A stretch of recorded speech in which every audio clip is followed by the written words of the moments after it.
So, I made a prediction. This was over a week ago. I just didn't post it until a few days ago. And I just want to present proof to you guys. Well, not really proof, but one of the reasons why it's leading me to think that. Alex actually came out and basically said it last night's episode. So, like I said, I could be wrong, and I even said that in the video. I can be wrong, but it looks like it's pointing that way. So, here you go. We got to stop it. We can do it. We got to hit our knees, too. I've gone from all my time trying to stop the New World Order to now that when this show's the biggest it's ever been, growing exponentially, it's more than 30 a week to tune in one way or another. And that's very conservative, by the way, folks. It's actually frightening. I mean, listen. 30 million. Oh, my gosh. And what's scary is I've gotten to the point where I want to just drop everything and go get ready with my family. And I'm not saying that for effect. I mean, I really am just totally honest with you. Everybody knows I'm sincere. It's all I got is my sincerity. As obnoxious as it is sometimes. And talking to James Wesley Rawls, who I was reading his books. See? I told you.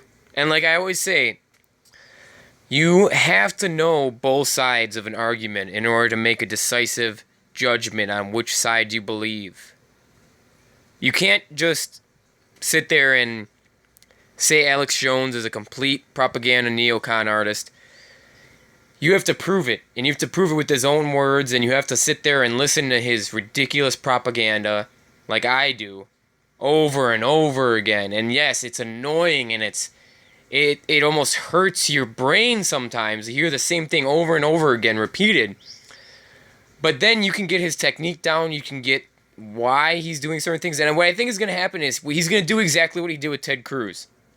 When Trump becomes president, which I think he will, he's going to sit there and keep justifying his actions. He's going to justify Trump if he invades a country. He's going to justify Trump on his economic position when it's going to do horrendous things for the consumer. He's going to justify everything like he did with Ted Cruz. He did that so bad. It was so bad. I kept posting on there, confronting all the people on Alex Jones on the chat about how Ted Cruz is a shill. He's always been a shill for Israel. He's an Israel first candidate. And the only time Alex admitted it was when we found out about his Goldman Sachs connection. All the way up until then, he wasn't listening to any of the warnings. He didn't go back and look at when Chuck Hagel was being inaugurated. He didn't look at how Ted Cruz basically came out and said, well, you don't support Israel enough. You don't support Israel enough. I don't like you. You don't support Israel enough. That's basically a summary of what happened.